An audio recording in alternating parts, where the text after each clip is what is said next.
दोस्तों, कहानी की शुरुआत होती है एक खतरनाक न्यूक्लियर वॉर के बाद से, जिसमें हजारों लोग अपनी जान गंवा चुके थे। प्लेग की बीमारी जिंदा लोगों को मारने का काम कर रही थी। इसीलिए लोग जान बचाने के लिए आइलैंड में बसी बस्तियों में चले जाते हैं और सिर्फ एक ही दुआ करते हैं कि सब कुछ जल्द से जल्द नॉर्मल हो जाए। इसी तरह मुश्किलों से भरा वक्त गुजरता जाता है और फिर आता है साल 2013।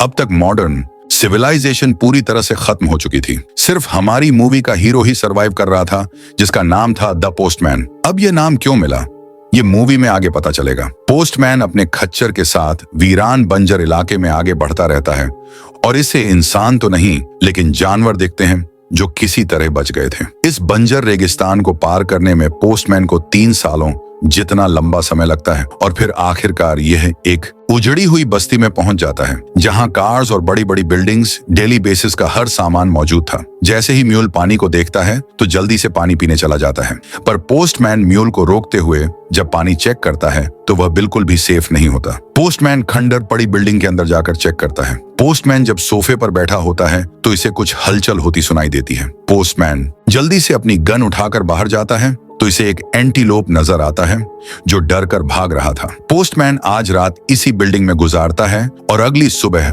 आगे का सफर तय करते हुए इंसानों से भरी बस्ती में पहुंच जाता है और यहाँ लोगों को खुश करने के लिए शेक्सपियर की कुछ पोएट्री सुनाता है और लोग पोस्टमैन से काफी इंप्रेस होते हैं और इसे लंच पर इनवाइट करते हैं। पर तभी घंटियां बजने लगती हैं, जिसका मतलब था कि इस इलाके पर हक जमाने वाली क्रूर सेना आ रही है। ये सुन पोस्टमैन जल्दी से छुप जाता है। सेना का हेड बैथलेहम लोगों से मिलने आता है और कहता है कि मैं अपनी सेना के लिए एक ताकतवर जवान लड़के की तलाश कर रहा हूँ। जनरल बैथलेहम कई लड़कों को देखता है पर कोई भी इसे पसंद नहीं आता, लेकिन तभी एक लड़का पोस्टमैन को देखकर हाथ हिलाता है, जिस वजह से बैथलेहम पोस्टमैन को देख लेता है और जबरदस्ती पोस्टमैन को लेकर यहाँ से चला जाता है। पोस्टमैन को उसके ही जैसे कुछ बंधी बनाए लोगों के साथ कैंप में रखा जाता है। बैथलेहम सभी आदमियों के पास आकर उनके पास प्रोफेशन के बारे में पूछता है और इन सबको एक बेहतर योद्धा बनाने का वादा करता है। लेकिन जब पोस्टमैन लड़ने से मना करता है तो बैथलेहम इसे खूब पीटता है और इसे शेक्सपियर नाम देता है। अगले दिन से इनकी योद्धा बनने की टफ ट्रेनिंग शुरू होती है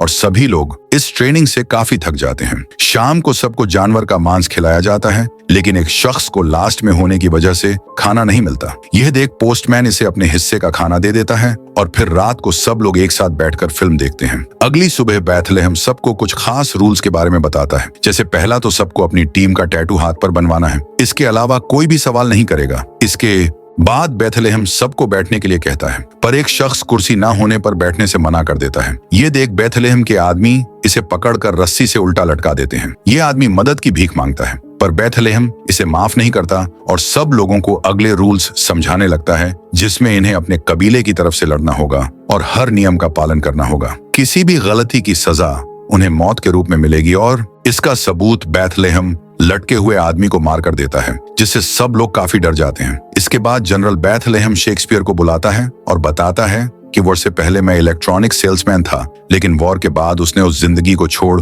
एक नई शुरुआत की और अब बाइबल को पढ़ते हुए यह एक नई इंसाफ की दुनिया कायम करना चाहता है। बैथलेहम शेक्सपियर को भी अपना अफसर बनाने का वादा करता है, क्योंकि शेक्सपियर स्मार्ट, इंटेलिजेंट और काफी हेल्थी था। बैथलेहम की बातें सुनकर शेक्सपियर यहाँ से भागने का फैसला करता है और अपने दोस्त वडी को भी यहाँ से चलने को कहता है। लेकिन वडी को डर था कि कहीं वह पकड़े ना जाए, इसलिए वह शेक्सपियर का साथ देने से मना कर देता है। शेक्सपियर इसे भरोसा दिलाता है कि हम यहाँ से निकलकर एक अच्छी जिंदगी जी सकते हैं। शेक्सपियर की बातें एक शख्स और सुन लेता है, पर यह भी यहाँ से न जाने का डिसाइड करता है। अगली सुबह बैथलेहम की सेना एक पुराने पुल के पास शिकार करने जाती है, क्योंकि कल रात यहाँ इन्होंने एक शेर को गोली मारकर बेहाल कर दिया था।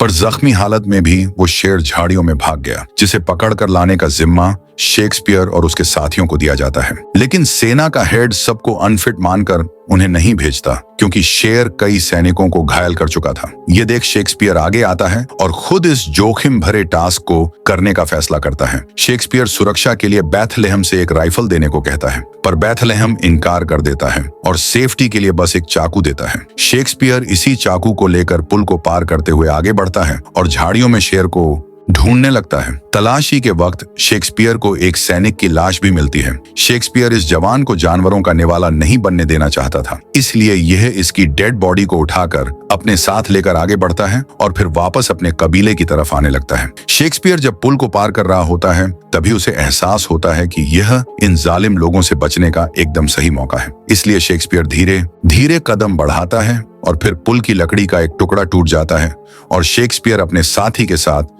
पुल से नीचे गिर जाता है। यह देख सैनिक शेक्सपियर को मारने के लिए उसको शूट करने लगते हैं, पर नदी का बहाव इतना तेज होता है कि शेक्सपियर तेजी से बहता चला जाता है। पर बेथलेहम कहां इतनी आसानी से इसे बख्शने वाला था। यह अपने सैनिकों को किसी भी हालत में शेक्सपियर को ढूंढने का ऑर्डर देता है और जल्दी ही एक शख्स शेक्सपियर के पास पहुंच जाता है जो कि नदी के किनारे खड़ा हुआ था। शेक्सपियर इसे समझाता है कि वह इसे ना पकड़े, पर यह शख्स अपनी अच्छी इमेज बनाने के लिए शेक्सपियर को पकड़ने के लिए आगे बढ़ता रहता है और कोई रास्ता ना होने पर शेक्सपियर इसे मौत की नींद सुला देता है। इतने में वर्डी और सार्जेंट भी यहाँ आ जाते हैं। सार्जेंट वर्डी से शेक्सपियर को मारने को कहता है, पर वर्डी दोस्त को मारने से मना कर देता है और शेक्सपियर पर हमला करने की बजाय सार्जेंट पर ही हमला बोल देता है। लेकिन सार्जेंट वर्डी को ही चाकू से मारकर मौत के हवाले कर देता है। इस मुठभेड़ से बचते बचाते शेक्सपियर झाड़ियों के पास छुपने के लिए आ जाता है। सार्जेंट भी शेक्सपियर का पीछा करते हुए झाड़ियों तक आ जाता है और जैसे ही झाड़ियां हटाकर देखता है तो अंदर शेर मौजूद होता है, जो सार्जेंट को देखते ही इस पर झपट्टा मार देता है और इस तरह शेक्सपियर अपने सभी दुश्मनों से एक एक कर आजाद हो जाता है। शेक्सपियर अब यहाँ से किसी सुरक्षित जगह पर जाने का फैसला करता है और चलते चलते इसे रात हो जाती है। मौसम भी बेहद खराब था। तेज बारिश इस सफर को और ज्यादा मुश्किल बना देती है, जिससे शेक्सपियर की भी हिम्मत टूट जाती है। ठंड और थकावट शेक्सपियर के कदमों को आगे बढ़ने की इजाजत ही नहीं देती और लकीली तभी जंगल में शेक्सपियर को एक खाली टूटी फूटी वैन दिखाई देती है। शेक्सपियर जल्दी से इस वैन के अंदर जाकर खुद को बारिश से महफूज कर लेता है। वैन में इसे कुछ लेटर्स और एक ड्रेस मिलती है जो पोस्ट ऑफिस के एम्प्लॉय की थी। लेटर्स को पढ़ते हुए शेक्सपियर आज रात यहीं गुजारता है और अगली सुबह पोस्टमैन की ड्रेस पहनकर लेटर्स लेकर आगे बढ़ता है। तभी इसे एक छोटा सा इंसानों से गुलजार इलाका दिखता है, जहां शेरफ इसे आगे बढ़ने से रोकता है। पर शेक्सपियर खुद को एक पोस्टमैन बताते हुए कहता है कि मुझे अमेरिका की सरकार ने अपॉइंट किया है, लेकिन शेरफ को इसकी बात पर यकीन नहीं होता। इसलिए शेक्सपियर अपने बैग में से कई लेटर्स निकाल कर दिखाता है और किस्मत से एक लेटर्स यहाँ मौजूद ब्लाइंड वूमन की बहन का होता है, जो उसने 15 साल पहले भेजा था। इस लेटर को देखने के बाद सब लोग शेक्सपियर को अपने टाउन में रहने की इजाजत दे देते हैं और इसे पोस्टमैन समझकर काफी इज्जत दी जाती है। रहने के लिए एक कमरा और सारी सुख सुविधाएं भी मिलती हैं। रात को सब लोग छोटी सी पार्टी करते हैं और शेक्सपियर से सरकार के प्लान के बारे में पूछते हैं। साथ ही बेथलेहम के जुल्मों को खत्म करने के लिए इससे मदद भी मांगते हैं। पर शेक्सपियर सबको यकीन दिलाता है कि आप लोगों को अपनी लड़ाई खुद लड़नी होगी। हालांकि सरकार भी अच्छे इंतजाम करने में लगी हुई है और सब कुछ अच्छा होगा। ये सुन शहर के सभी लोग काफी खुश होते हैं और इस गुड न्यूज की वजह से खुलकर एंजॉय करते हैं। पार्टी में एबी नाम की एक लेडी शेक्सपियर के साथ डांस करते हुए कहती है कि मुझे बच्चा चाहिए। ये सुन शेक्सपियर शॉक्ड रह जाता है। एबी कहती है कि मेरे हस्बैंड इस लायक नहीं है कि हमें एक बच्चा मिल सके। एबी अपने हस्बैंड से शेक्सपियर को मिलवाती हैं और दोनों शेक्सपियर से बच्चा देने के लिए कहते हैं। शेक्सपियर यहाँ से बिना कोई जवाब दिए भागने की कोशिश करता है, लेकिन तभी एक आदमी इसे एक पोस्ट ऑफिस की पुरानी बिल्डिंग में भेज देता है, जहां इसे फोर्ड नाम का लड़का मिलता है जो पोस्टमैन बनना चाहता था।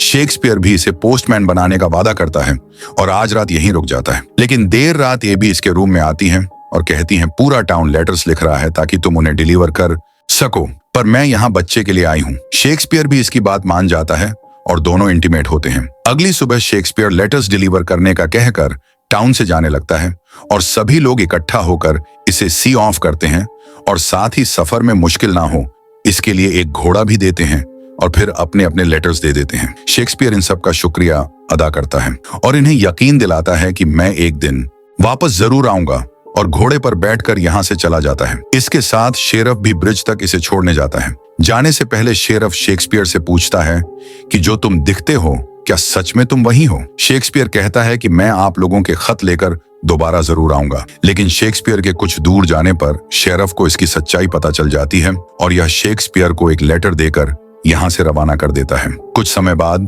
जनरल बैथलेहम अपने सैनिकों के साथ इस टाउन में आता है और पोस्ट ऑन ऑफिस के ऊपर अमेरिकन फ्लैग देख इसे बड़ी हैरानी होती है, क्योंकि बैथलेहम यहाँ अमेरिकन सरकार का नहीं बल्कि अपना कब्जा चाहता था। इसीलिए यह एबी के हस्बैंड माइकल को इस फ्लैग को जलाने का ऑर्डर देता है और इस तरह झंडे के साथ साथ पोस्ट ऑफिस भी जला दिया जाता है और फोर्ड बड़ी मुश्किल से बाहर निकलकर अपनी जान बचाता है। इसी बीच बैथलेहम की नजर एबी पर पड़ती है, लेकिन माइकल कहता है कि मेरी बीवी एक सभ्य महिला है, लेकिन बैथलेहम उसके साथ इंटीमेट होने की इच्छा जाहिर करता है और माइकल से इसकी परमिशन मांगता है। पर माइकल जब मना करता है तो बैथलेहम इसे मार देता है। यह देख एबी और सभी लोग रोने चीखने चिल्लाने लगते हैं, लेकिन किसी की भी बैथलेहम के सामने खड़े होने की हिम्मत नहीं होती। इसी बीच शेरिफ शेक्सपियर और नई सरकार के बारे में सब कुछ बैथलेहम को बता देता है। बैथलेहम के चले जाने के बाद फोर्ड पोस्टमैन की वर्दी पहनकर सभी लेटर्स को डिस्ट्रीब्यूट करने के लिए निकल पड़ता है। इधर हम शेक्सपियर को देखते हैं जो कई लोगों को उनके मेल्स देता है और उन्हें हिम्मत देते हुए कहता है कि आप लोगों की तरह हर जगह लोग सरवाइव कर रहे हैं, जल्द ही उजड़े हुए शहर भी आबाद हो जाएंगे। लेकिन इतने में ही अलार्म बजने लगता है और पता चलता है कि बैथलेहम का ग्रुप इन्हीं की तरफ आ रहा है। लेकिन टाउन के लोग इन्हें अंदर आने से रोकने के लिए टाउन का दरवाजा बंद कर देते हैं और कहते हैं अंदर असली गवर्नमेंट का रिप्रेजेंटेटिव है। ये सुन बैथलेहम अब टाउन को फोर्सफुली अपने अंडर में लेने का डिसाइड करता है और थोपे तैयार करने का ऑर्डर देता है। ये देख टाउन के लोग बैथलेहम के सामने डटकर खड़े होने का फैसला करते हैं, पर मेयर इन्हें समझाता है कि हम उसका मुकाबला नहीं कर सकते हैं क्योंकि हमारे पास सिर्फ 5 राइफल्स हैं। शेक्सपियर इन लोगों को समझौता करने की सलाह देता है। टाउन के लोग भी नेगोशिएट करने के लिए राजी हो जाते हैं और इस काम के लिए शेक्सपियर को आगे किया जाता है क्योंकि यह लोग इसे ही नई सरकार का रिप्रेजेंटेटिव समझ रहे थे। शेक्सपियर एक सफेद झंडा लेकर बैथलेहम के पास जाता है, पर थोड़ा दूर होने की वजह से बैथलेहम इसे नहीं पहचान पाता, लेकिन इसे कुछ पहले की मेमोरीज याद आने लगती हैं। शेक्सपियर कहता है कि कांग्रेस फिर से बुलाई गई है और सरकार जल्द ही इन इलाकों को अपने अंडर में ले लेगी। ये सुन बैथलेहम का गुस्सा फूट पड़ता है। शेक्सपियर बैथलेहम को उस शहर के बारे में भी बताता है जहां फिलहाल सरकार मौजूद है। शेक्सपियर बैथलेहम को यकीन दिलाता है कि नई सरकार आने के बाद भी सब कुछ पहले की ही तरह रहेगा। अगर तुमने टाउन के लोगों को नुकसान नहीं पहुंचाया तो लोग तुम्हारे लिए हमेशा टाउन के दरवाजे खुले रखेंगे। लेकिन बैथलेहम को यह डील कुछ खास पसंद नहीं आती, इसीलिए यह इस ऑफर को रिजेक्ट कर देता है और अपने आदमियों से शेक्सपियर को मारने के लिए कहता है और शेक्सपियर को गन पॉइंट पर ले लिया जाता है। लेकिन तभी एक टेंट में हम एबी को देखते हैं जो पर्दे के पीछे से बड़ी चालाकी से एक गार्ड को मारकर बेहोश कर देती है और उसकी गन छीन कर अपने पास रख लेती है। एबी बहादुरी से इसी गन से शेक्सपियर के दुश्मनों पर गोलियां चलाती हैं और फिर बैथलेहम पर भी गोलियों की बौछार कर देती हैं। ये देख बैथलेहम अपनी जान बचाने के लिए बैरल के पीछे छुप जाता है। मौके का फायदा उठाकर शेक्सपियर जल्दी से घोड़े पर सवार हो जाता है और एबी को अपने साथ घोड़े पर बैठाकर यहां से भाग निकलता है। दोनों दुश्मनों का सामना करते हुए बचते बचाते पहाड़ों की तरफ निकल आते हैं। लेकिन यहां आने के बाद शेक्सपियर की हालत बहुत खराब हो जाती है क्योंकि लड़ाई के दौरान शेक्सपियर को काफी चोट आई थी। ये देख एबी जल्दी से शेक्सपियर की मदद करने की कोशिश करती है। इतने में बैथलेहम का एक आदमी इन्हें ढूंढते हुए यहां आ जाता है। एबी इसे दूर करने के लिए बंदूक दिखाकर धमकाती है, पर यह नहीं डरता। दोनों में खूब लड़ाई होती है और एबी इसे नीचे गिराकर पत्थर से कुचलकर मौत के हवाले कर देती है। इस बीच शेक्सपियर पूरी तरह से बेहोश हो जाता है। एबी शेक्सपियर को एक सेफ प्लेस पर ले जाती है और कुछ समय बाद शेक्सपियर को होश आ जाता है और अब इसकी तबीयत पहले से काफी ठीक होती है। एबी इसे माइकल की डेथ के बारे में बताती है, लेकिन अचानक से शेक्सपियर के गले पर चाकू रख देती है क्योंकि शेक्सपियर के आर्म पर बैथलेहम के ग्रुप का साइन बना हुआ था। लेकिन शेक्सपियर इसे यकीन दिलाता है कि वह उसके कैंप का भले ही हिस्सा था, लेकिन वह उसके साथ बिल्कुल नहीं है। एबी को भी इसकी बात पर यकीन हो जाता है और दोनों यहीं रहने लगते हैं। पर जब खाना खत्म होने लगता है तो एबी घोड़े को मारने का फैसला करती हैं और घोड़े का मांस पकाकर शेक्सपियर को खिलाती हैं। एबी शेक्सपियर की खूब सेवा करती हैं और कहती हैं कि तुम जल्दी से ठीक हो जाओ और वापस अपना काम करना शुरू कर दो। लेकिन शेक्सपियर अब किसी भी मुश्किल में नहीं पड़ना चाहता था, लेकिन यह एबी से कुछ कह नहीं पाता। एक दिन एबी नदी के पास जमी बर्फ पर फिसल जाती है और हेल्प के लिए चीखने लगती है। इसकी आवाज सुन शेक्सपियर जल्दी से इसकी मदद करने आ जाता है और अपनी चोट भूलकर इसे बचा लेता है। और अब से शेक्सपियर भी इसकी देखभाल करता है। एबी से बताती है कि वह प्रेग्नेंट है, लेकिन यह बच्चा माइकल का नहीं बल्कि शेक्सपियर का है। एक दिन एबी शेक्सपियर को वापस इस वीरान जंगल से निकलकर इंसानों के बीच जाने को कहती है, लेकिन शेक्सपियर राजी नहीं होता। इसलिए एबी अपने घर में आग लगा देती है और रहने का कोई ठिकाना ना होने की वजह से शेक्सपियर को सेंट रोज जाने के लिए मजबूर होना पड़ता है। दोनों को रास्ते में एक लड़की मिलती है जो पोस्टमैन की तारीफ करती है, यानी शेक्सपियर की। और फिर शेक्सपियर एबी यहाँ से कुछ दूर चलकर शहर में पहुंच जाते हैं, जहां फोर्ड मौजूद था जो लोगों को लेटर्स पढ़कर सुना रहा था। यह शेक्सपियर को देख बहुत खुश होता है, क्योंकि इसी की वजह से इसका पोस्टमैन बनने का सपना पूरा हुआ था। यह शेक्सपियर को लेजेंडरी पोस्टमैन बताता है और फिर अपने एक वर्क प्लेस पर ले जाता है, जहां कई सारे लोग लेटर्स को भेजने का काम कर रहे थे ताकि लोगों को एक दूसरे से कनेक्ट कर सके। शेक्सपियर भी अब पोस्टमैन का काम करना स्टार्ट कर देता है और अपने साथियों के साथ मिलकर जगह जगह लेटर्स पहुंचाता है। और एक दिन यह उस टाउन में पहुंचता है जहां इसने शेरफ से वापस आने का प्रॉमिस किया था। शेरफ कहता है कि मैंने तुम्हें बहुत गलत समझा। शेक्सपियर इसे इसकी बहन का लेटर देता है। पार्टी में शेक्सपियर एबी के साथ डांस करता है और साथ ही अपनी फीलिंग्स भी बताता है, लेकिन एबी बिना कोई जवाब दिए यहां से चली जाती है। इस बीच बेथलेहम कई कोरियर बॉयज को पकड़कर मार देता है। ये देख शेक्सपियर अब खुद सबसे खतरनाक रास्तों पर जाकर लेटर्स डिलीवर करने की जिम्मेदारी लेता है और एक रात बेथलेहम के कैंप में एक हादसा हो जाता है जिसमें कई सारे लोग मारे जाते हैं। ये देख बेथलेहम अब युद्ध करने का फैसला करता है। बेथलेहम ऐलान करता है कि अब वो हर शहर में 10 लोगों को मारेगा और यह सिलसिला तब तक चलेगा जब तक कि शेक्सपियर खुद सरेंडर नहीं कर देता। लेकिन फोर्ड लेटर लिखकर बेथलेहम से कहता है कि हम में से कोई भी सरेंडर नहीं करेगा। इस तरह बेथलेहम कई मासूम लोगों को मारता जाता है।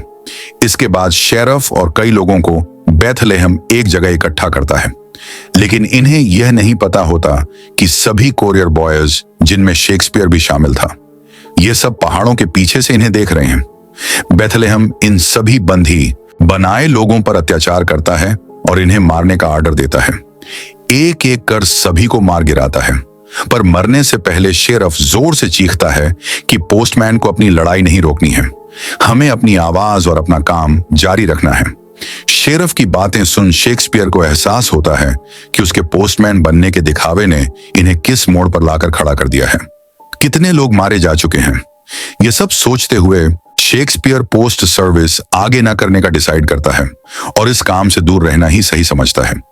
शेक्सपियर सबको कहता है कि मुझे प्रेसिडेंट की तरफ से एक लेटर आया है जिसमें लिखा है कि सभी कुरियर बॉयज अपनी अपनी बस्तियों में वापस लौट जाएं और साथ ही यूनिफॉर्म जलाने का भी ऑर्डर दिया गया है। सभी कुरियर बॉयज शेक्सपियर की बात मान लेते हैं, लेकिन फोर्ड इससे कहता है कि यह लेटर प्रेसिडेंट का नहीं था। शेक्सपियर भी सब सच बता देता है और कहता है कि कोई नई सरकार नहीं है और मैंने बेथलेहम को लेटर लिखकर बता दिया है कि पोस्ट सर्विस बंद कर दी गई है और अब से लेटर डिलीवर का काम बेथलेहम के अंडर में ही होगा। पर फोर्ड अपने इस पैशन को नहीं छोड़ना चाहता था, इसीलिए यह किसी तरह शेक्सपियर को मनाकर पोस्ट सर्विस का काम करना जारी रखता है। शेक्सपियर यहां से जाने के लिए अपना सामान इकट्ठा करने लगता है और तभी एबी इसके पास आकर कहती हैं कि पोस्ट सर्विस का काम हमारे बुजुर्गों से चलता आ रहा है। शेक्सपियर इस सब की शुरुआत कैसे हुई सारा सच बता देता है, लेकिन एबी इस पर गुस्सा नहीं होती क्योंकि यह कहीं ना कहीं जानती थी कि शेक्सपियर सिर्फ पोस्टमैन बनने का नाटक करता है, जबकि हकीकत बिल्कुल अलग है। शेक्सपियर एबी को साथ चलने के लिए कहता है, पर इतने में बेथलेहम का एक आदमी जो पहले कुरियर बॉय था वो यहां आ जाता है, क्योंकि बेथलेहम ने इसे शेक्सपियर को मारने का ऑर्डर दिया था। लेकिन शेक्सपियर इसे समझाता है कि वह पागल आदमी है जिसके सिर लोगों को मारने का जुनून सवार है। इधर हम फोर्ड को देखते हैं जो बेथलेहम को एक लेटर देता है जिसमें लिखा था कि यूनाइटेड स्टेट्स में कोई पोस्टल सर्विस नहीं है। इतने में एक साथी आकर कहता है कि शेक्सपियर सब कुछ छोड़कर एबी के साथ यहां से चला गया है। ये देख बेथलेहम कुछ कुरियर बॉयज के पास जाता है और इस पोस्टल सर्विस को रोकने के लिए एक एक कर सभी बंद ही बनाए कुरियर बॉयज को मार देता है, लेकिन फोर्ड को अपने काम के लिए रख लेता है। दूसरी तरफ हम एबी शेक्सपियर और कुछ लोगों को देखते हैं जो ब्रिज सिटी में पहुंच गए थे, जहां एक हाइड्रोलिक डैम बना हुआ था। इस सिटी को मैनेज करने वाला एक फेमस म्यूजिशियन था जिसका नाम था टॉम। टॉम इन लोगों का वेलकम करता है और इनसे इनके वेपन सरेंडर करने को कहता है। ये लोग भी इसकी बात मानकर हथियार दे देते हैं और फिर टॉम इन्हें अपने शहर के अंदर दाखिल कर इन्हें खाना देता है और यह लोग यहीं रहते हैं। लेकिन अगले दिन बैथलेहम के साथ ही इन्हें ढूंढते हुए यहां आने लगते हैं, लेकिन टॉम इनकी मदद करने का फैसला करता है। इसके बाद शेक्सपियर एबी से यहां से कहीं दूर सेफ जगह जाने के लिए कहता है, पर एबी नहीं जाती क्योंकि यह जानती थी कि अगर यह यहां से गई तो शेक्सपियर इसे कभी नहीं ढूंढ पाएगा। यह भी अपने प्यार का इजहार करती है और फिर शेक्सपियर खुद यहां से चला जाता है। दूसरे टाउन में लोग बैथलेहम के खिलाफ युद्ध का ऐलान कर देते हैं और इसके कैंप की तरफ बढ़ने लगते हैं। यह देख बैथलेहम को काफी खुशी होती है कि आखिर यह लोग हिम्मत करके उसके सामने आए तो सही। शेक्सपियर अब बैथलेहम से भागने की बजाय लड़ने का फैसला करता है और अपने हाथ पर 8 नंबर दिखाता है, जिसे देख सब लोग हैरान होते हैं और बैथलेहम भी समझ जाता है कि यही फेमस पोस्टमैन और कैंप से भागा हुआ आदमी है। फिर दोनों के बीच लड़ाई शुरू होती है और शेक्सपियर जनरल को बुरी तरह से हरा देता है और इसके बनाए रूल की जगह अपने रूल लागू करता है, जिसमें लोगों को मारना सख्त मना था। लेकिन तभी जनरल शेक्सपियर को मारने के लिए इस पर बंदूक तान देता है। इससे पहले कि यह इसे मार पाता, इसी का अफसर बैथलेहम को शूट कर देता है। कुछ समय बाद एबी एक बेटी को जन्म देती है और शेक्सपियर एबी से मिलने आता है और इस तरह 2043 का समय आ जाता है। 30 साल बाद भी लोग पोस्टमैन के रूप में शेक्सपियर को याद करते हैं और इसकी एक मूर्ति भी बनाई जाती है, जिसकी वजह से लोगों ने आजादी पाई। इस तरह एक पोस्टमैन की वजह से लोगों को खुलकर जीने का हक मिला और इसी के साथ इस मूवी का एंड हो जाता।